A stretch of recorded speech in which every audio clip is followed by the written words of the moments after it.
اسی طرح سورۃ مریم میں ہے، کہتے ہیں الرحمن نے بیٹا لیا. کون کہتے ہیں؟ عیسائی کہتے ہیں، غائب ہے نا. لقد جئتم شیئا ادا، تم سب نے بہت ہی گھنونی بات کی ہے.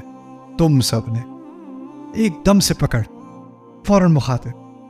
اور یہ بہت ضروری اس لیے بھی تھا کہ عیسائیوں کے ذہن میں تھا کہ ہم خدا سے بات نہیں کرتے، ہم عیسیٰ سے بات کرتے، اور عیسیٰ پھر ہمارے لیے خدا سے بات کرے گا. انہوں نے کیا کیا؟ خدا کا بیٹا. تم نے گھنونی بات کی، خدا نے خود بات کر لی. اللہ تعالیٰ نے خود ہی براہ راست میں خطاب کر دیا. ان کا شرک اس طرح بھی توڑ دیا. لقد جئتم شیئا ادا. عیسائیوں کے بارے میں ایک مختصر سی بات میں آپ کے سامنے پیش کروں گا قرآن کی روح سے. مثال کے ذریعے، مثالوں سے بات آسانی سے سمجھ آ جاتی ہے. میں آپ کو مثال لگے گی عجیب آپ کو، لیکن پھر بھی فرض کریں کہ میرا جو بڑا بیٹا ہے اس نے کوئی غلط حرکت کی، اور میرا ایک چھوٹا بیٹا ہے، فرض کریں وہ 2 سال کا ہے، 3 سال کا ہے. بڑے بیٹے نے غلط حرکت کی، میں اس کو ڈانٹ رہا ہوں، یہ کیا کیا تم نے؟ ایسے بات کرتے ہیں بڑوں سے، یوں کرتے ہیں. وہ جو چھوٹا 3 سال کا ہے نا، وہ کہتا ہے ہاں ایسے بات کرتے ہیں. تو اب مجھے غصہ کس پہ آئے گا؟ اے چھوٹے، میرے غصے کا مطلب یہ ہے کہ تمہیں لائسنس مل گیا غصہ کرنے کا، اپنی اوقات میں تم چھوٹے ہو. سمجھ میں آئی بات؟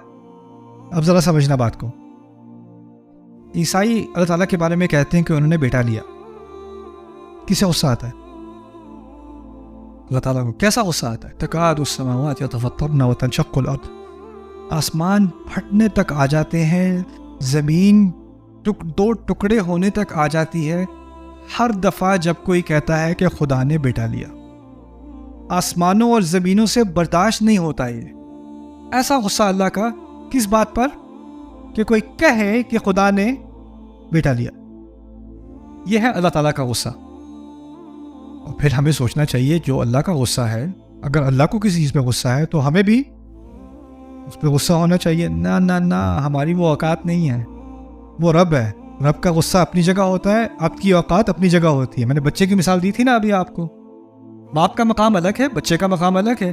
وہ تو چھوٹی سی مثال ہے. رب کا مقام کیا ہوگا اور آپ کا مقام کیا ہوگا؟ وہی عیسائی جو اللہ تعالیٰ کے بارے میں مانتے ہیں کہ ان کا بیٹا ہے، وہ ہمارے نبی سے ملنے آتے ہیں صلی اللہ علیہ وسلم. مدینے میں نجران سے آئے تھے عیسائی، پادری لوگ تھے، پڑھے لکھے لوگ تھے، عیسائیت کے علماء میں سے تھے.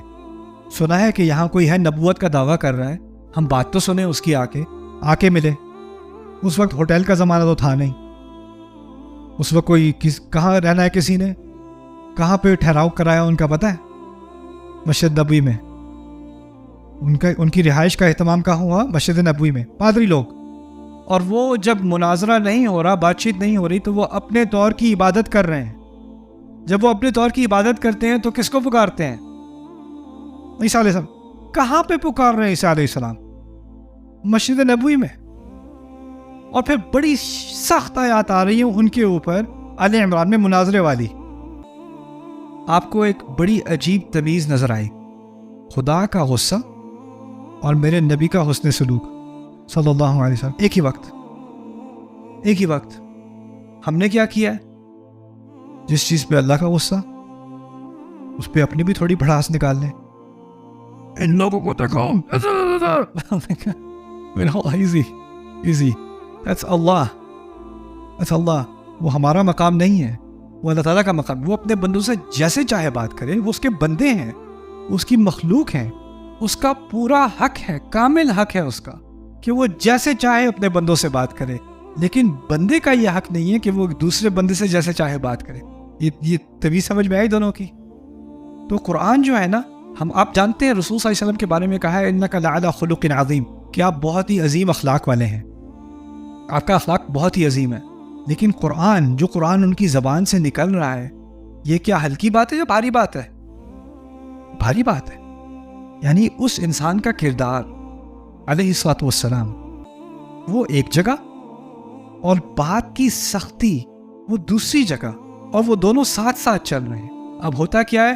یا تو ہم اپنے اسلوب میں، اخلاق میں، طرز کلام میں سخت ہو جاتے ہیں، اور وہ سنت کے خلاف ہے.